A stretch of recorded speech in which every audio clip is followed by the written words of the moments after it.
There are moments in life when justice doesn't come thundering down with a heavy gavel, but instead walks gently into the room with a smile. You see, justice is often portrayed as blind, cold, unbending. But I've learned through years of sitting on the bench that justice can also be warm, it can be understanding. And when it chooses compassion, it doesn't lose its strength, it gains it. One morning, in the middle of a long docket of cases, a young man stood before me. He looked nervous, shifting his weight from one foot to the other, as though standing there was heavier than any fine the court could hand down. His clothes were plain work clothes, a bit wrinkled like he had just come from a shift. His hands were calloused, his face tired. His eyes held a story. I asked him why he was there, and the clerk read out the charge of failure to pay a fine on a previous ticket. Now, by the book, this was simple. The law was clear. The fine was overdue, the payment not made. The consequences were set. And yet, nothing in life is ever really that simple, is it? I looked at him and said, "Young man, can you tell me what happened? Why haven't you paid?" He hesitated. You could almost hear the weight of his pride pressing against his need to speak.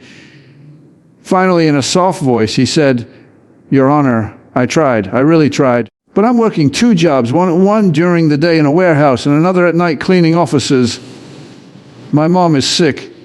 I help pay for her medicines. I help take care of my younger brother. The money just doesn't stretch far enough. It's not that I don't want to pay. I just can't right now." There was a silence in the courtroom. And I remember I leaned back in my chair and I let that silence sit there for a moment, because sometimes silence is where the truth really settles in. Now, I could have said, rules are rules. I could have issued a harsher penalty, demanded immediate payment, or imposed additional consequences, and no one could have said I was wrong. The law would have backed me. But I asked myself, would justice have backed me? You see, the law is written in books, but justice is written in our hearts. And in that moment, I didn't see a criminal. I didn't see someone who was trying to avoid responsibility. I saw a young man carrying the weight of life heavier than most shoulders could bear. So I asked him another question. "Tell me, son, what's your dream? What do you hope for in life?" He looked surprised, maybe even a little confused, as though no one in that courtroom had ever cared to ask him that before. He said, after pause, "I just want to make things better for my family. I want my mom to get better. I want my brother to finish school. I don't want to be stuck in two jobs forever. I want to have a chance." That answer told me everything I needed to know.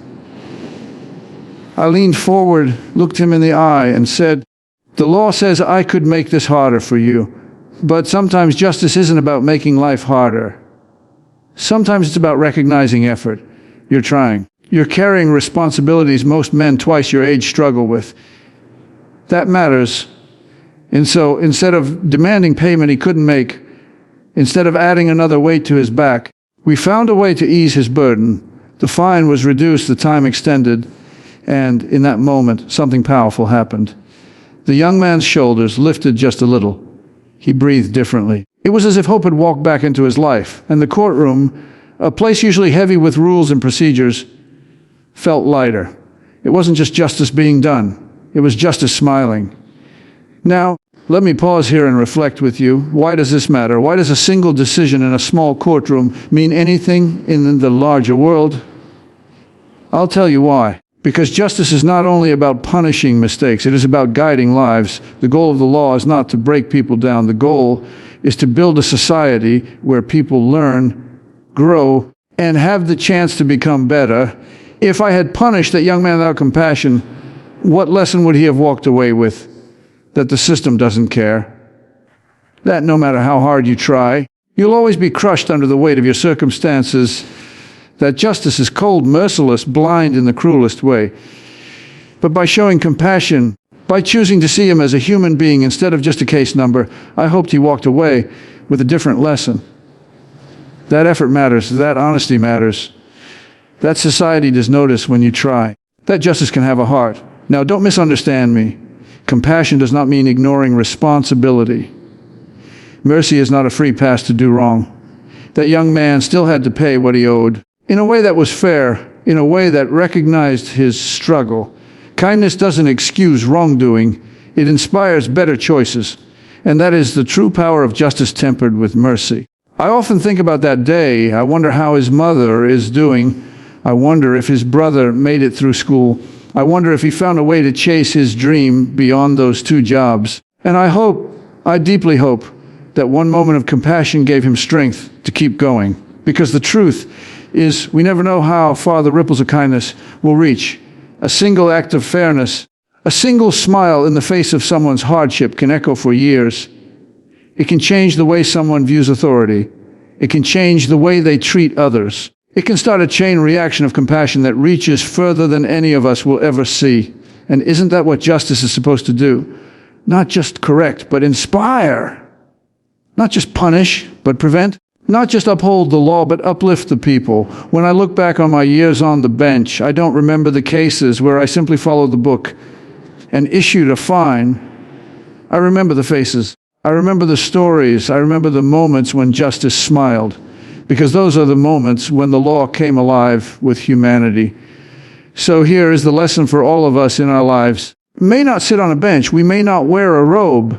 We may not hold a gavel, but every single day we have opportunities to judge.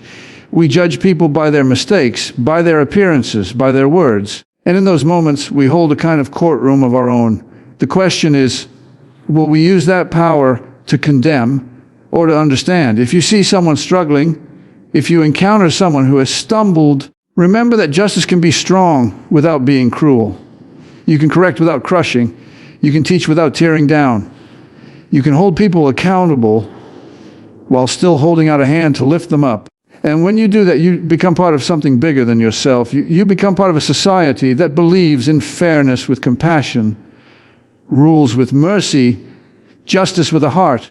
That young man didn't just walk out of the courtroom with a lighter fine. He walked out with a reminder that he mattered, that someone saw him,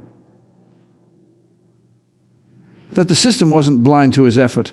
And maybe, just maybe, that changed the way he saw himself. So let us carry that lesson forward. Let us be people who bring both accountability and kindness into the lives of others. Let us be people who understand that the strongest verdicts are not always the harshest, but the ones that inspire change. Because when justice smiles, the world softens.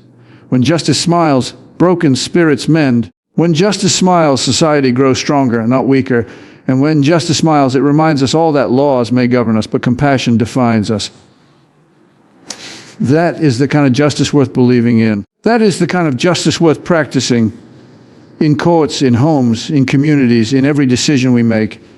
And perhaps years from now, when that young man tells his story, he won't just talk about the fine or mistake. He'll talk about the day justice smiled at him. And maybe, just maybe, he will smile too.